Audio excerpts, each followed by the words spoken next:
अरमान और अबीरा के ऊपर अटैक करने वाले हैं गुंडे। जी हाँ दोस्तों, हम बात कर रहे हैं टीवी सीरियल ये रिश्ता क्या कहलाता है के बारे में, जहां आने वाले एपिसोड में बहुत बड़ा हंगामा होने वाला है। आज के एपिसोड में आप देखेंगे कि अबीरा अरमान की बेल कराने के लिए पैसे ढूंढती नजर आएगी, लेकिन उसके पास पैसे कम पड़ेंगे। तभी उसके पास क्रिश का फोन आएगा और वो बोलेगा कि आप भैया को छुड़ाने वाली हैं या फिर नहीं। लेकिन क्रिश आगे से बोलेगा कि आप भैया को छुड़ा भी लेंगी तो आप उसको माफ करेंगी या फिर नहीं, या फिर वो हमेशा ही ऐसे आपके घर के बाहर खड़े रहेंगे। वहीं दूसरी तरफ आप देखेंगे कि लॉकअप में माधव ने अरमान को बेल दे दी है और बेल देते ही वहाँ पर विद्या आ जाती है और विद्या कहती है कि मेरा बेटा कहाँ है। जिसके बाद माधव उसको बेल के पेपर देता है और बोलता है कि तुम पैसे दो और अपने बेटे को ले जाओ। बस इतने में ही विद्या अपने गले से मंगलसूत्र उतार कर माधव के सामने रख देती है, जिसे देखकर माधव कहता है कि तुम घर से ही सोच कर आई थी कि तुम ये रिश्ता तोड़ोगी। वहीं फिर अचानक पीछे से अरमान आ जाता है और अपनी माँ के गले लग जाता है। लेकिन जैसे ही विद्या को रूही और अरमान का रिश्ता टूटने की बात याद आती है, वो अरमान को वहाँ से पीछे कर देती है। जिसके बाद अरमान माधव को सारा दोष देता है और वहाँ से चला जाता है। वहीं आगे आप देखेंगे कि पुलिस स्टेशन से जाने के बाद अरमान सीधे अबीरा के घर पहुंच जाता है, जहां अरमान को देख के अबीरा बहुत ज्यादा खुश हो जाती है और वो अचानक ही अरमान को गले से लगा लेती है।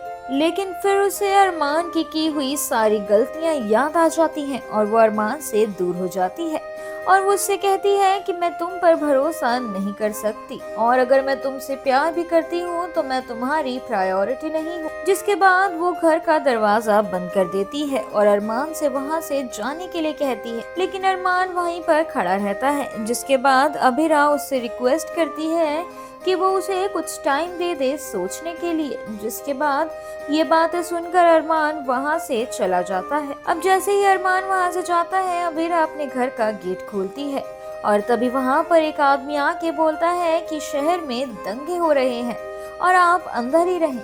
वहीं दूसरी तरफ पोदार हाउस में मनोज और संजय फटाफट से घर पहुंचकर घर के दरवाजे बंद कर देते हैं, जिसे देखकर सब पूछते हैं कि आखिर ऐसा क्यों कर रहे हो। जिसके जवाब में संजय और मनोज बताते हैं कि बाहर दंगे चल रहे हैं।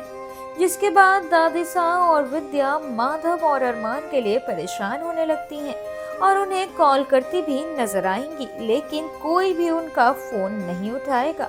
वहीं दूसरी तरफ अबीरा भागते भागते अरमान के पास पहुंच जाती है।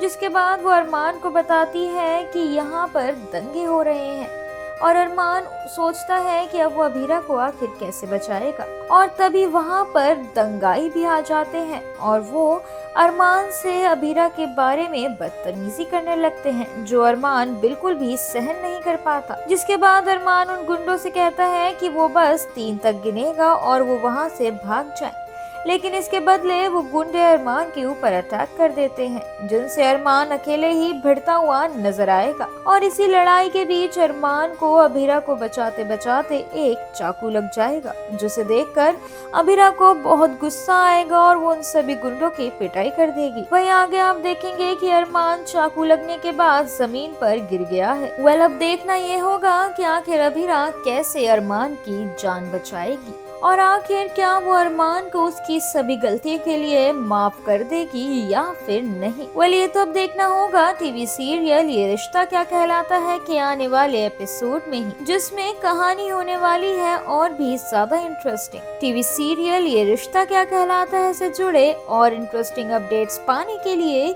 Stay tune to Mayapuri cut और चैनल को सब्सक्राइब करना बिल्कुल भी ना भूलें।